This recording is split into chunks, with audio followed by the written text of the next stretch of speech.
E aí, pessoal? Hoje vamos falar sobre ensaio de tração.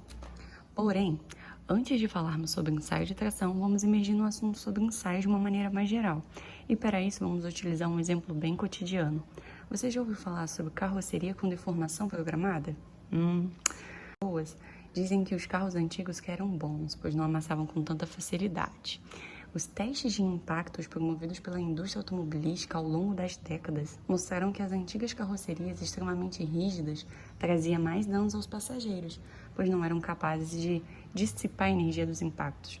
Logo, os carros modernos deformam de forma pré-programada, ou seja, os fabricantes fazem marcações na estrutura para que o metal seja deformado de forma prevista, inclusive em simulações virtuais. Dessa forma, é possível calcular a quantidade de energia absorvida e transferir a força do impacto para regiões mais reforçadas do monobloco. Isso faz com que o carro torne-se mais seguro para o motorista. Outro fator também que modificou durante os anos é que a espessura dessas latarias diminuiu para ajudar a redução de peso. Mas como isso tudo é possível? Isso é incrível, né? Isso tudo é possível através dos ensaios mecânicos e das simulações, porque antes nós temos que ter certeza que isso dará certo. Então, graças ao papel da engenharia na indústria, conseguimos progredir e melhorar as coisas. Por meio dos ensaios, é que se verifica se os materiais apresentam as propriedades que os tornarão adequados ao seu uso. Nos séculos passados, como a construção dos objetos era essencialmente artesanal, não havia um controle de qualidade regular dos produtos fabricados. A qualidade era só avaliada pelo seu uso. Agora, atualmente, entende-se que o controle de qualidade precisa começar pela matéria-prima e deve ocorrer durante todo o processo de produção, incluindo a inspeção e os ensaios finais dos produtos já acabados. O ensaio de tração é utilizado para determinar a curva, tensão, deformação e medir as propriedades como resistência à tração, módulo de elasticidade, tensão de escoamento, tensão na ruptura, deformação no escoamento. Mas como padronizar esses ensaios?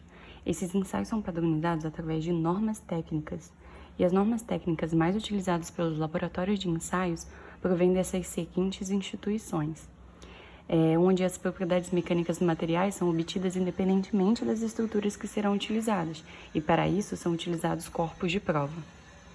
O teste mecânico mais utilizado para levantar as propriedades mecânicas do material é o ensaio de tração.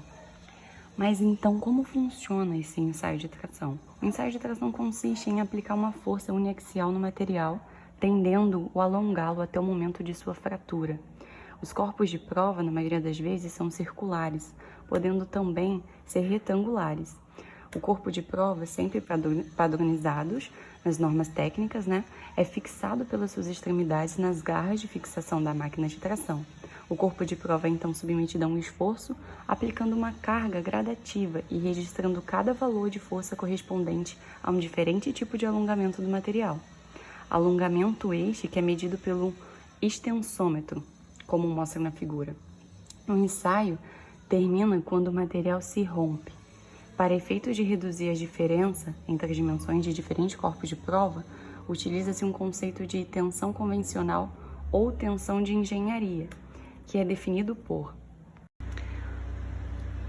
pela força aplicada dividido pela área da seção transversal do corpo antes da aplicação da carga.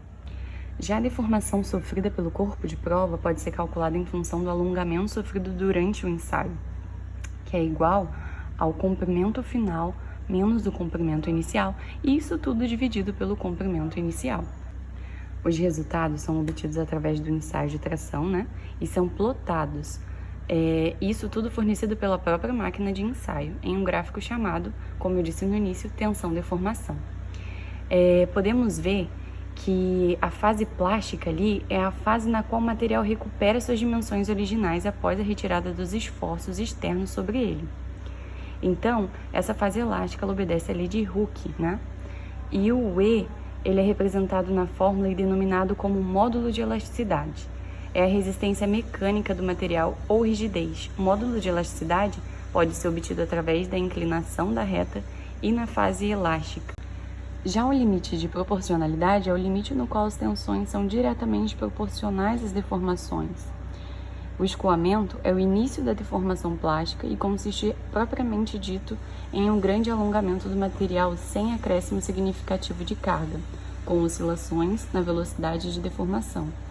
A fase plástica é a fase a partir do qual o material sofre uma deformação permanente, ou seja, ele não consegue recuperar suas dimensões originais após a retirada de carga. E o limite de resistência ele corresponde à máxima tensão que o material suporta sem se romper.